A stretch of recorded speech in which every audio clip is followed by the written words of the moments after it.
Namaste group brilliants, hope you are doing fine at home. But today we are going to start chapter number 8 of class 12th biology and the name of chapter is human health and disease. तो जैसे आपको पता है कि अभी आपके recently जो CBSE ने सिलेबस अपडेट किया है उसके अंदर जो थर्ड यूनिट है उस थर्ड यूनिट में से एक चैप्टर आपका कट हो गया है. So out of 8th, 9th and 10th chapter, 8th, 9th and 10th chapter, तो आपका 9th चैप्टर जो है वो डिलीट हो गया है. 7th चैप्टर जो है वो भी डिलीट हो चुका है. ठीक है, तो और फर्स्ट चैप्टर भी डिलीट हो गया था. तो आपके पास second, third, fourth, fifth, sixth total ये 5 चैप्टर हैं. उसके बाद 7th फिर कट गया, फिर 8th चैप्टर है, 9th फिर कटेगा, 10th चैप्टर है. तो we are starting with this chapter. We have already completed second, third, fourth, fifth and sixth. So the name of chapter is human health and disease. तो सबसे पहले एक definition आती है कि हेल्थ है क्या. हेल्थ की बहुत सारी डेफिनेशंस हो सकती हैं, but the most important definition which is given by WHO is it is complete state of physical, mental as well as social wellbeing. अगर आप फिजिकली फिट हो प्लस मेंटली फिट हो प्लस आप सोशली फिट हो, only in these condition a person will be said as fit. So there are two terms, one is healthy and second one is disease free. तो disease free कोई person है then हम ये नहीं कह सकते कि वो हेल्दी भी है. क्यों? क्योंकि disease free is just physically fit person, जबकि हेल्दी हम किसको बोलेंगे? जो फिजिकली फिट है, फिजिकली, मेंटली, प्लस का निशान लगा देता हूं मैं इसमें. तीनों चीज कंडीशन रिक्वायरमेंट है, physically, mentally plus socially fit. अगर ये तीनों कंडीशन आपकी पूरी होती हैं तो हम उस पर्सन को बोलेंगे हेल्दी. अगर इसमें से वो फिजिकली फिट है बट मेंटली स्टेबल नहीं है और वो किसी के साथ सोशल नहीं है, तो वो पर्सन हम डिजीज फ्री बोल सकते हैं, but it can not be included in healthy person. तो दोनों चीज़ों में थोड़ा डिफरेंस है. So this definition which is covering 3 parameters, physical, mental as well as social, this is given by WHO. WHO full form is World Health Organization.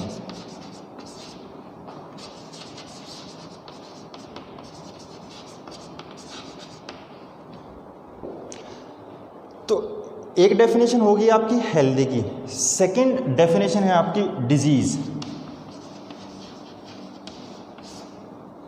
जो इसकी definition है वो आप बुक से लिखोगे प्रॉपरली, मैं सिर्फ उसका मीनिंग समझा रहा हूँ आपको. ठीक है, तो डिजीज़ को हम कैसे डिफाइन कर सकते हैं कि कोई भी ऐसी कंडीशन जो हमारी बॉडी के अंदर कुछ ना कुछ एबनॉर्मलिटी क्रिएट कर दे, उस चीज़ को बोलते हैं हम डिजीज़. ठीक है, अगर हम स्पेसिफिकली बाय बुक जाएं तो मैं इसकी डेफिनेशन बोल देता हूँ आपको. Any condition which interfere with the normal functioning of body and causes disorders of mind or body. ठीक है, शॉर्ट फॉर्म में लिख देता हूँ यहाँ पे. Any discomfort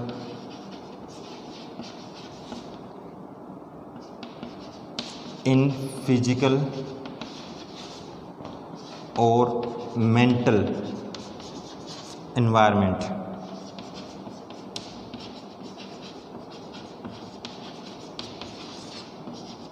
of a person, this is caused by disease.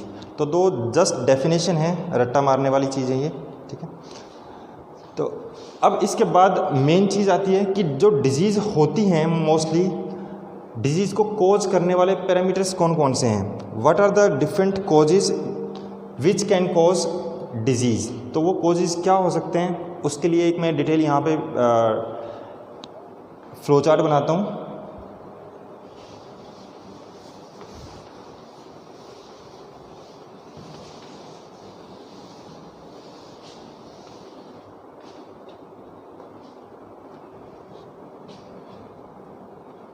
So disease, this is basically divided into two main categories. First is infectious, infectious भी बाद में आएगी, चलो. One is inborn disease, and second one is acquired.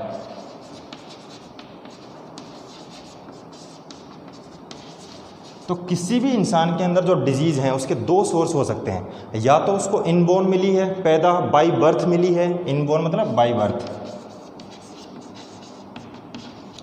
या फिर वो disease उसको during his life span तब लगी है. तो ये एक्वायर्ड डिजीज़ जो है इसके बहुत सारे रीजंस हो सकते हैं. बट कॉन्जेनाइटल या इनबोर्न या बाय बर्थ डिजीज़ जो होते हैं, कई नाम हैं इसके. कॉन्जेनाइटल भी नाम हो सकते हैं. तो ये वाली जो डिजीज़ होगी ये हरदम हमें बाय बर्थ मिलती है. जैसे इसका कोई एग्जाम्पल, अभी हमने जो 5th चैप्टर में पढ़ा था, हमने एक सिकल सेल एनीमिया,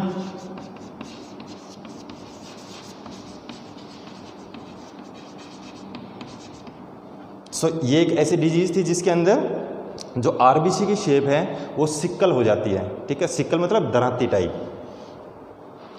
या इसका कोई दूसरा एग्जांपल हम लिख देते हैं यहाँ पे, डाउन सिंड्रोम. ये सारी डिजीज़ मैं ऑलरेडी कवर कर चुका हूँ 5th चैप्टर में आपके. ठीक है, सो डाउन सिंड्रोम क्या था? This is a disease which is caused by triplication of chromosome number 21.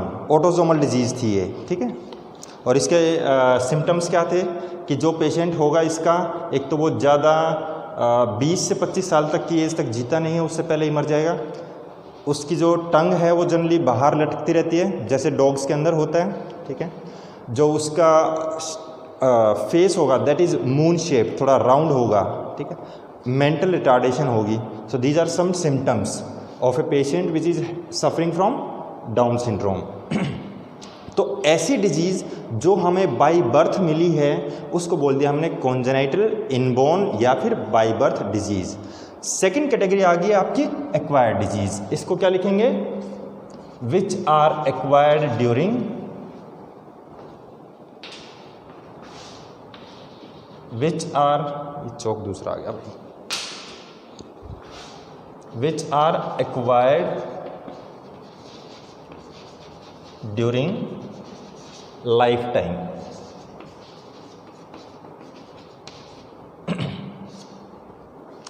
तो अब लाइफ टाइम के दौरान जो भी डिजीज होंगी, these are further divided into 2 categories. एक को बोल दिया हमने इन्फेक्शियस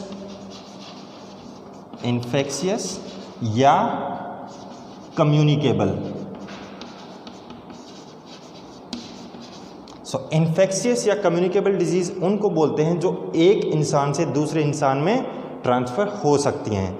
उसका जरिया कुछ भी हो सकता है, मीन कुछ भी हो सकता है. So mean of spread may be air, it may be water, it may be contaminated food, it may be mosquitoes, flies, कुछ भी हो सकता है. ठीक है, तो जो एक इंसान से दूसरे इंसान में फैल जाए वो इन्फेक्शियस या कम्युनिकेबल डिजीज़. और सेकेंड कैटेगरी आपकी आ गई नॉन इन्फेक्शियस और नॉन कम्युनिकेबल.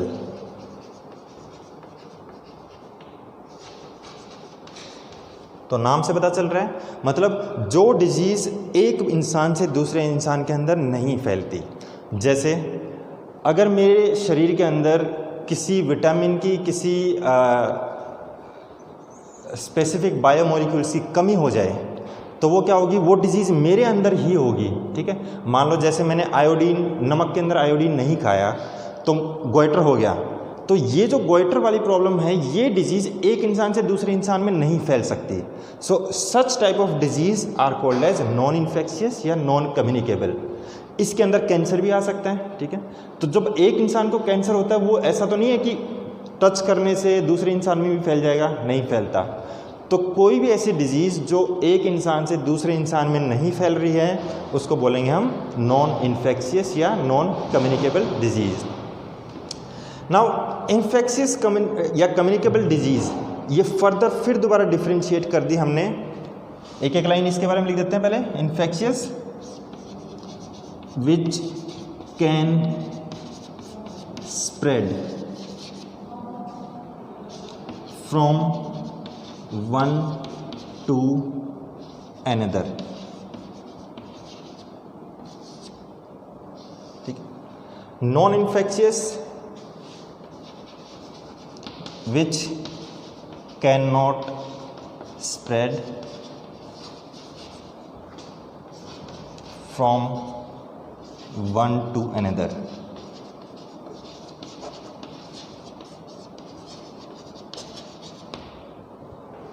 अगर डायरेक्टली हम यहाँ पे इसका एक डिफरेंस भी बनाना चाहें तो मैं डिफरेंस अभी बना देता हूँ साइड बाय साइड। तो फर्स्ट पॉइंट तो आपका यही हो जाएगा, ठीक है। सेकंड पॉइंट, इसके जो भी फैक्टर्स हैं जिसने इस डिजीज़ को कोज किया है, all those factors are external factors. External factors मतलब जैसे मान लो किसी के वायरस का अटैक हुआ या बैक्टीरिया का अटैक हुआ या फंगस का अटैक हुआ, उसकी वजह से जो भी डिजीज़ होंगी वो सारी इन्फेक्शियस डिजीज़ हैं, ठीक है। तो उसके अंदर फैक्टर कौन सा है? बाहर वाला फैक्टर। तो बाहर वाले फैक्टर को बोलते हैं हम एक्सट्रिंसिक फैक्टर। वो फैक्टर हमारी बॉडी के अंदर ही पैदा नहीं हुआ। अगर बॉडी के अंदर ही कोई फैक्टर रिस्पॉन्सिबल होता टू कॉज ए डिजीज़ तो हम उसको बोलते हैं इंट्रिंसिक फैक्टर या इंटरनल फैक्टर। सो इन्फेक्शियस में हम क्या बोलेंगे? एक्सटर्नल और extrinsic factors are responsible. Extrinsic factors are responsible.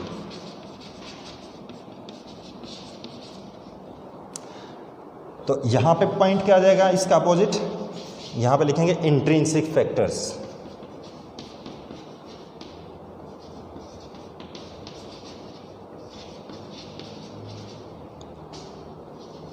Are responsible, ठीक है। तीसरा पॉइंट क्या हो सकता है कि जब एक्सट्रिंसिक फैक्टर हैं तो एक्सटर्नल या एक्सट्रिंसिक एक ही बात है, अभी मैंने बोला था।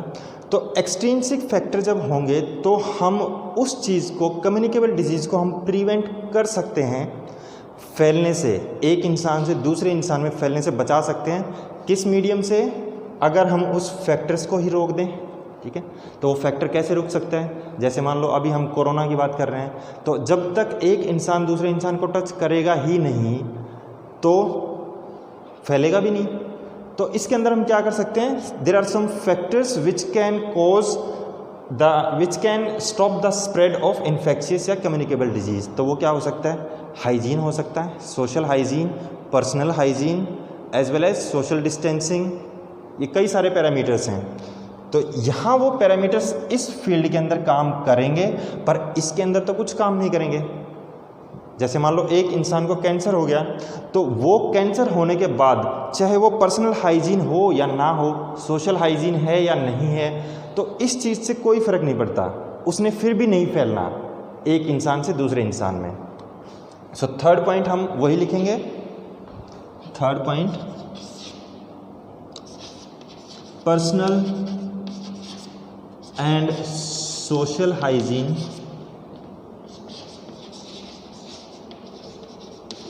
has big role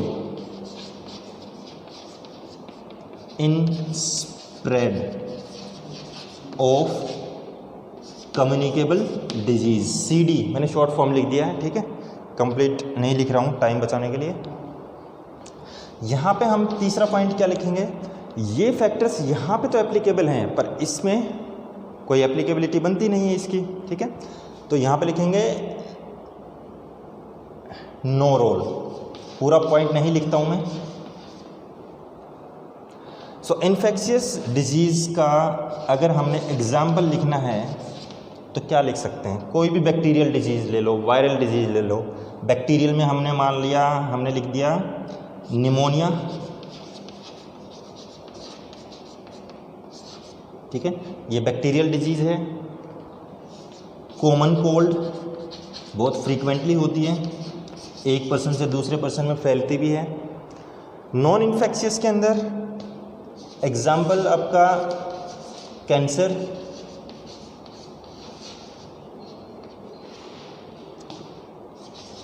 berry, goitre, बहुत सारे हो सकते हैं। Any type of disease which may be caused due to deficiency of some biomolecule, उन सारी डिजीज़ को हम नॉन इन्फेक्शियस या नॉन कम्युनिकेबल डिजीज़ के अंदर ही इंक्लूड करेंगे। ठीक है, so this is just an outline, a difference between communicable and non communicable disease. तो अब ये डिफरेंस मैं मिटा रहा हूँ, इसी ग्राफ को हम आगे स्प्रेड करेंगे।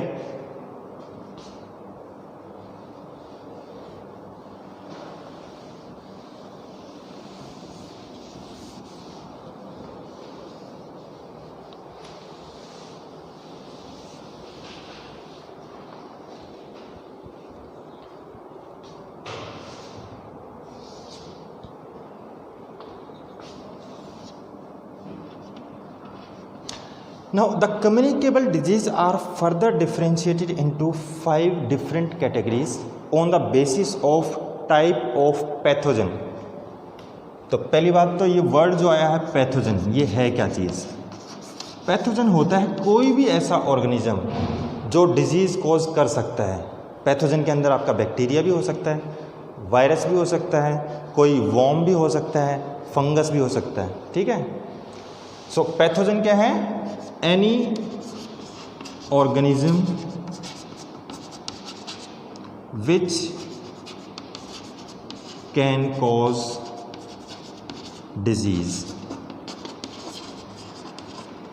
ठीक है, तो अब इस इन्फेक्शियस या कम्युनिकेबल डिजीज़ को हमने 5 डिफरेंट कैटेगरीज के अंदर डिवाइड कर देना है। तो इसको यहाँ पे मिटा देता हूँ मैं।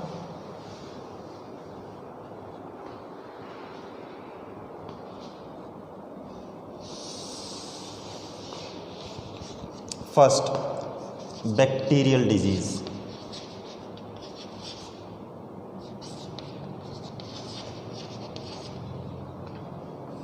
Second, viral disease.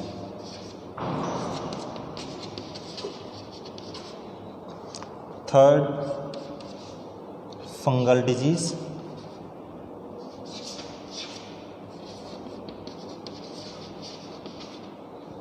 Fourth, protozoan disease.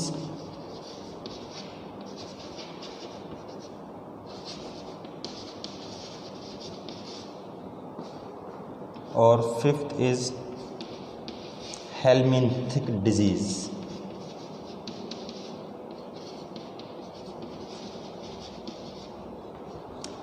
ये हेलमिंथिक मैंने वहां से लिया, जैसे आपने बोला ना प्लेटी हेलमिंथ्स, 9th क्लास में पढ़ा होगा ना, प्लेटी हेलमिंथ्स या एस्क हेलमिंथ्स का दूसरा नाम होता है नेमेटोडा। तो ये इसमें क्या है? These are worms, round worms वगैरह आते हैं, फ्लैट वॉर्म्स आते हैं इसके अंदर। ठीक है, so these are 5 different classes of communicable disease on the basis of, यहाँ पे बेसिस क्या लिया हमने, यहाँ पर लिख देता हूँ, on basis of type of pathogen.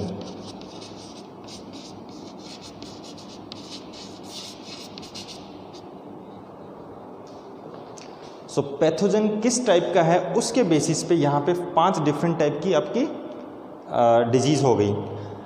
अब कौन कौन सी डिजीज़ आपके सिलेबस के अंदर है वही एग्जाम्पल मैं यहाँ पे लिख रहा हूँ। ठीक है, सो बैक्टीरियल डिजीज़ के अंदर आपकी एक डिजीज़ है निमोनिया,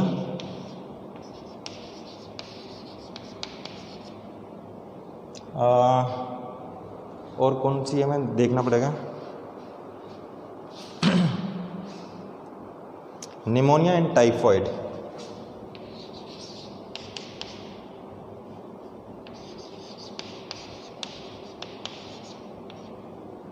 सेकंड है वायरल डिजीज। वायरल डिजीज के अंदर common cold and dengue fever, common cold, दूसरा डेंगू फीवर जिसको हम डेंगू भी बोलते हैं, एंड तीसरा है चिकनगुनिया,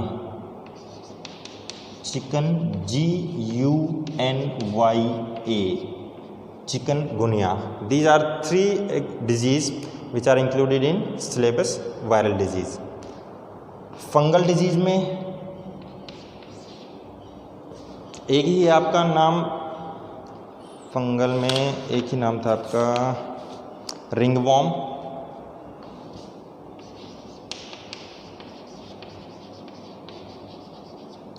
प्रोटोजोवन डिजीज के अंदर 2 डिजीज इंक्लूड करी हैं. एक है आपकी malaria and second one is amoebiasis.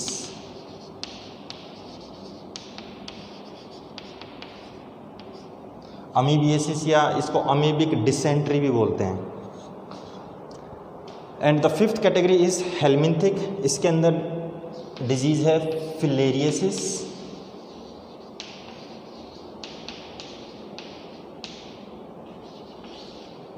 And second disease is ascariasis.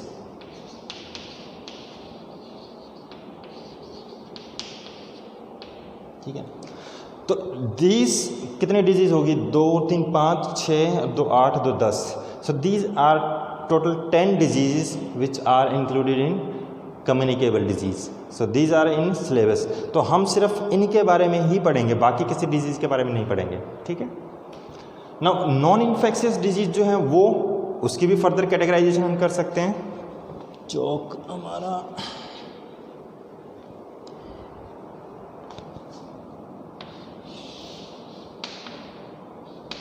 एक तो हो गया डेफिशिएंसी डिजीज.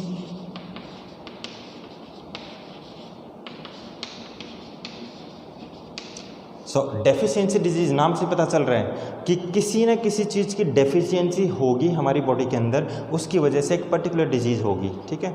एग्जाम्पल ये वाली जितनी भी डिजीज़ होंगी these are not included in syllabus. ठीक है. कैंसर है थोड़ा बहुत, उसके बारे में तो करेंगे हम. सो डेफिशिएंसी डिजीज़ जो है एग्जाम्पल इसका गोइटर, बेरी,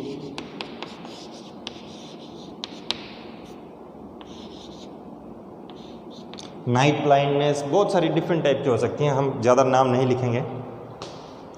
सो एक कैटेगरी होगी आपकी डेफिशिएंसी डिजीज़. इसको मैं ऐसे कर देता हूँ ताकि विजुअलाइज हो जाए थोड़ा सा. This is fungal disease, protozoan disease, helminthic disease. This is deficiency disease. Next is a degenerative disease.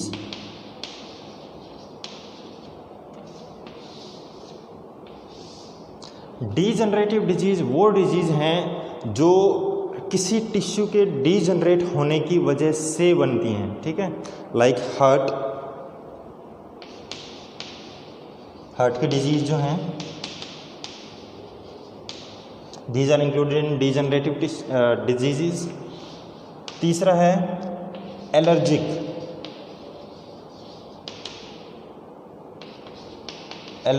Diseases, जब हमें किसी चीज़ से स्पेसिफिक एलर्जी होने लग जाए, जैसे मान लो बहुत सारे जो लोग होते हैं उनको जब गेहूं कटता है तो गेहूं कटने के बाद जब उसके थ्रेशर में से निकलता है तो वो जो तूड़ी बनती है उस टाइम पे बहुत सारे लोगों को एलर्जी होती है उससे, क्योंकि बहुत फाइन बहुत फाइन पार्टिकल्स जो होते हैं वो एनवायरनमेंट के अंदर सस्पेंडेड अमाउंट में रहते हैं.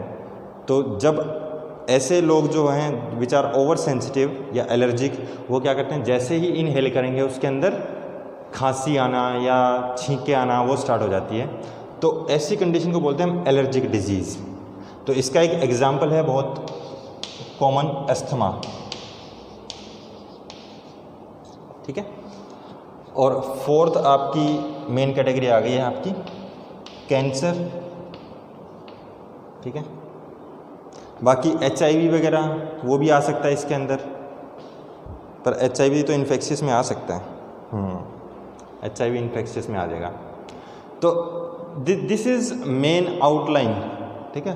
Of the chapter different type of disease. पहले हमने करी कॉन्जेनाइटल या इनबॉर्न जो बाई बर्थ मिली थी हमें, बाकी वो डिजीज़ जो हमने ड्यूरिंग लाइफ स्पैन में एक्वायर करी हैं। जो लाइफ स्पैन में एक्वायर करी हैं वो एक दूसरे से फैल सकती हैं तो इन्फेक्शियस, अगर नहीं फैल सकती हैं तो नॉन इन्फेक्शियस। अब फैल सकती हैं तो किस मेथड से फैल सकती हैं, ठीक है, उसके बेसिस पे पैथोजन क्या था उसका, तो उसके बेसिस पे 5 different category, bacterial disease, viral disease, fungal, protozoan and helminthic disease, हर किसी का हमने एग्जाम्पल दिया है और यही हम पढ़ने वाले हैं डिजीज़, बस ज़्यादा और कोई नहीं पढ़ेंगे। नॉन इन्फेक्शियस में जो एक इंसान से दूसरे इंसान में नहीं फैलती वो नॉन इन्फेक्शियस डिजीज़ हैं। इसके अंदर फर्स्ट डेफिशिएंसी जो किसी चीज़ की डेफिशिएंसी की वजह से होगी, दूसरा डीजनरेटिव डिजीज़ जिसमें कोई टिश्यू डीजनरेट हो जाता है, तीसरा एलर्जिक डिजीज़ और चौथा कैंसर, ठीक है। So this is all about the overview या फिर हम कह सकते हैं summary of different type of disease. तो अब हम स्टार्ट कर लेते हैं एक एक डिजीज़। पहली कैटेगरी लेके चलेंगे हम बैक्टीरियल डिजीज़, ठीक है। ये वाली तो हमने करनी ही नहीं है, deficiency disease, degenerative disease, allergic disease, ये हमने नहीं करनी है, ठीक है। हमने सिर्फ ये 10 डिजीज़ करनी है। तो इसकी जो फर्स्ट कैटेगरी है बैक्टीरियल, वो अब हम स्टार्ट करते हैं।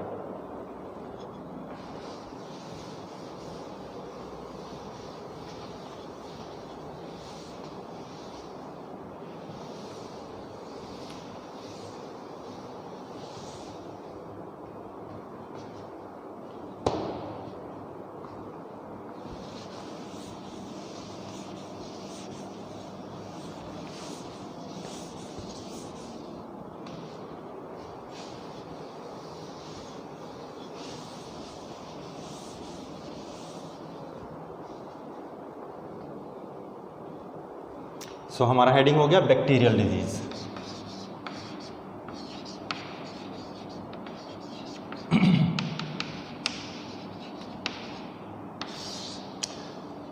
बैक्टीरियल डिजीज़ के अंदर सबसे पहली आ गई आपके डिजीज़ टाइफाइड।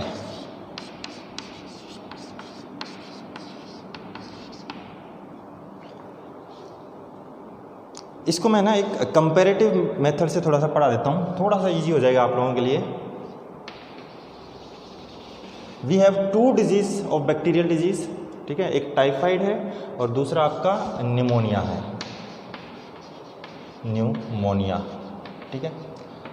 पी साइलेंट होता है इसलिए निमोनिया। तो इन दोनों के अंदर हम डिफरेंस वाइज बात करते चलेंगे, आपको इजी हो जाएगा थोड़ा लर्न करने में। सबसे पहली चीज़ इसकी causal organism, the pathogen is Salmonella typhi, Salmonella TYPHI, कई बार डबल आई भी लिखा होता है कहीं पे, ठीक है। तो सल्मोनेला टाइफी बैक्टीरिया है, क्योंकि हम बैक्टीरियल डिजीज़ की बात कर रहे हैं तो दोनों बैक्टीरिया की ही डिजीज़ हैं। इसके अंदर पैथोजन का नाम आएगा आपका स्ट्रेप्टोकोकस न्यूमोनिया, निमोनियई ऐसे लिखने होता है, ठीक है। तो पहली बात तो इसका जो पैथोजन है उसके अंदर ही डिफरेंस आ गया। दूसरा, टाइफॉइड किसकी वजह से फैलता है, मतलब इसका मोड ऑफ स्प्रेड क्या हो सकता है टाइफॉइड का। ये जनरली एक फीवर है, हम बोलते हैं टाइफाइड फीवर हो गया इसको। जब फीवर उतरता नहीं है किसी को 3 या 4 दिन तक, तो फिर डॉक्टर सोचता है कि शायद इसको नॉर्मल फीवर ना हो के ये क्या है, टाइफाइड फीवर है। तो फिर टाइफाइड फीवर के लिए एक टेस्ट बोलता है, उस टेस्ट का नाम होता है विडाल टेस्ट, वो भी लिख ही देते हैं। Test used for detection is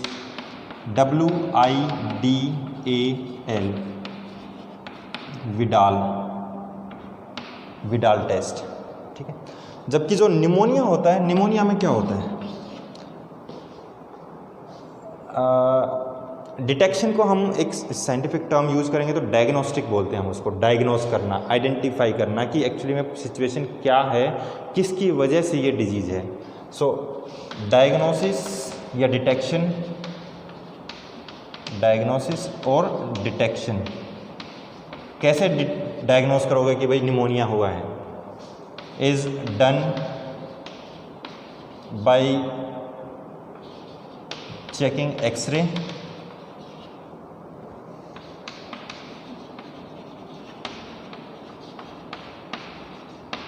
mostly x-ray report जो होती है उससे पता चल जाता है कि पेशेंट जो है उसको निमोनिया है या नहीं है। फिर थर्ड पॉइंट डिफरेंस की फॉर्म में करना है हम,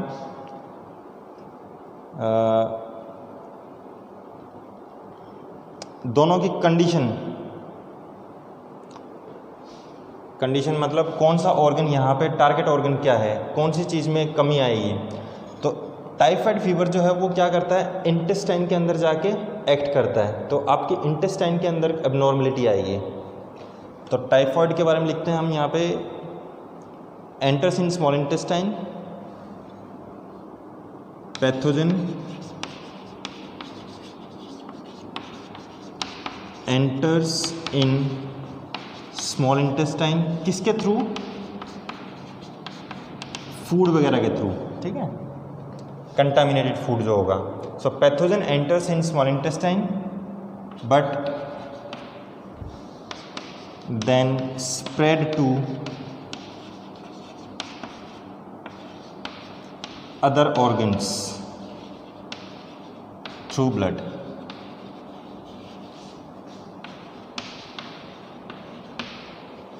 यहाँ पे हम क्या लिखेंगे, निमोनिया के अंदर लंग्स के अंदर प्रॉब्लम आएगी, ठीक है, और लंग्स में भी स्पेसिफिकली क्या होगा कि जो लंग्स के अंदर पानी या एक पानी तो नहीं कह सकते हम, लिक्विड फिल हो जाएगा वो, ठीक है, म्यूकस होता है उस लिक्विड के अंदर।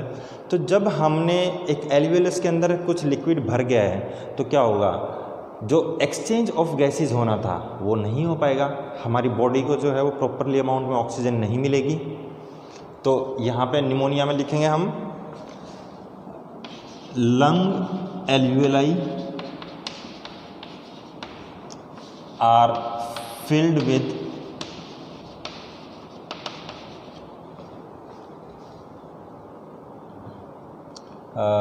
लिक्विड, ब्रैकेट में मैं म्यूकस लिख रहा हूँ, म्यूकस टाइप का होता है एनवायरनमेंट इसका, विच reduces exchange of gases.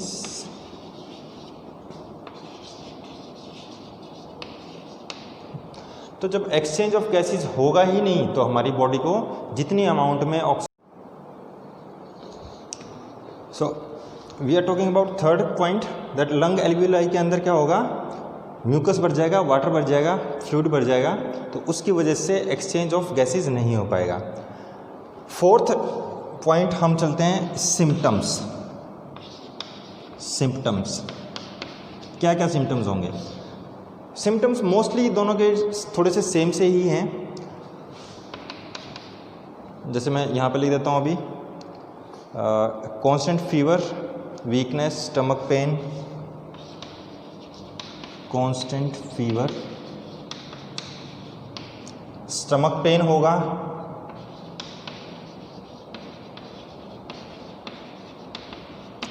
Headache,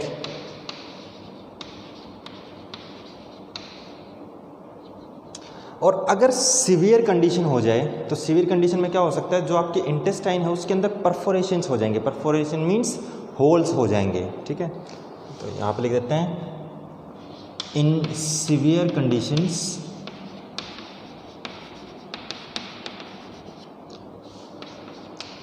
परफोरेशंस मतलब होल्स, मैं लिख देता हूँ यहाँ पे इन इंटेस्टाइन, ठीक है, जब ज़्यादा सीवियर कंडीशन हो जाएगी। इसके अंदर सिम्टम्स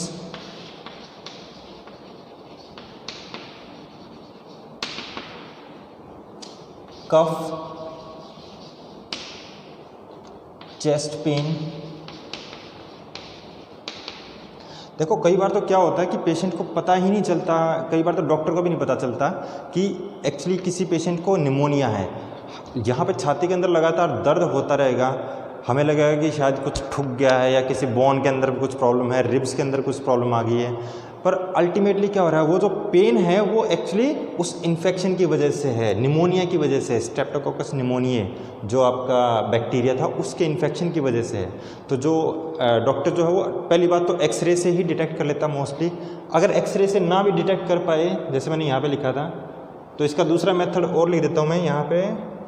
एक मेथड है जिसको बोलते हैं हम ऑक्सीजन लेवल इन ब्लड कितना है, ये पैरामीटर भी है उसका एक, ठीक है। तो इनकी वजह से वो क्या कर सकते हैं, डायग्नोस कर सकते हैं, इजीली डायग्नोस। तो कफ भी है, चेस्ट पेन भी है, फीवर भी है। देखो फीवर यहाँ पे भी है, वहाँ पे भी है, पेन यहाँ पे भी है, वहाँ पे भी है, ठीक है। तो काफ़ी सारे सिम्टम्स इसके मैच करते हैं। अब जैसे यहाँ पे लिखा हमने इन सीवियर कंडीशन, तो यहाँ पे भी एक पॉइंट लिख देते हैं, इन सीवियर कंडीशन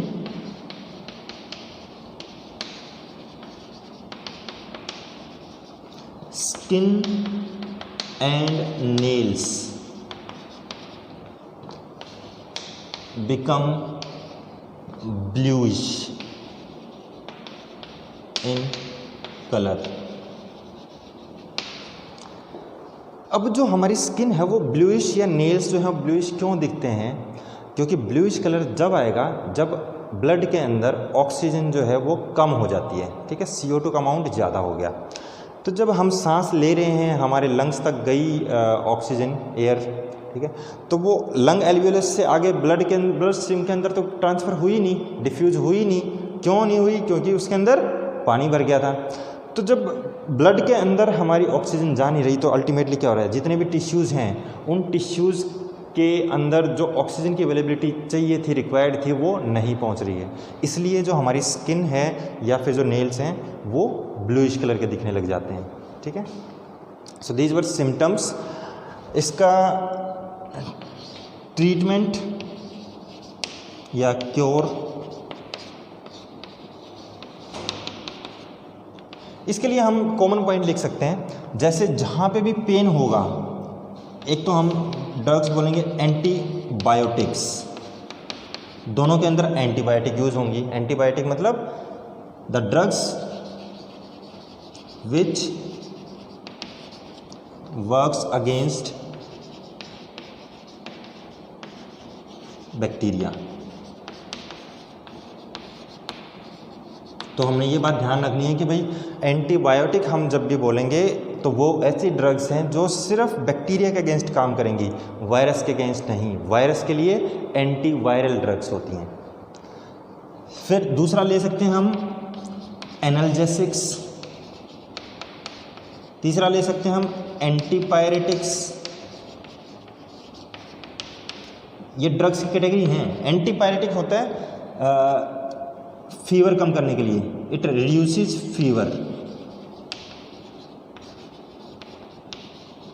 ठीक है। एनाल्जेसिक होता है इट पेन किलर्स, ठीक है। जैसे पेन किलर्स में आ गया आपका एस्पिरिन, अपने एग्जाम्पल देखना हो तो एस्पिरिन, तो सॉल्ट का नाम एस्पिरिन है, तो हम जो डिस्प्रिन खाते हैं उसके अंदर क्या है, एक्चुअली एस्पिरिन है। तो डिस्प्रिन एक ब्रांड का नेम है जिसके अंदर सॉल्ट वही है, एस्पिरिन, ऐसे। तो एंटीपायरेटिक्स वो हैं जो फीवर रिड्यूस करेंगी, क्योंकि यहाँ पे सिम्टम फीवर का भी था। ये एनाल्जेसिक्स ऐसे हैं जो पेन को रिड्यूस करेंगी, पेन किलर्स बोलते हैं। और एंटीबायोटिक जो है वो क्या करेंगे, जो आपका पैथोजन है उसको किल करेगी। सो इन तीनों अप्रोच को मिला के आपकी टोटल ट्रीटमेंट चलता है, ट्रीटमेंट या क्योर। तो इससे रिलेटेड एक पॉइंट और है, टाइफाइड से रिलेटेड। एनसीईआरटी में लिखा हुआ है, एक लेडी थी मैरी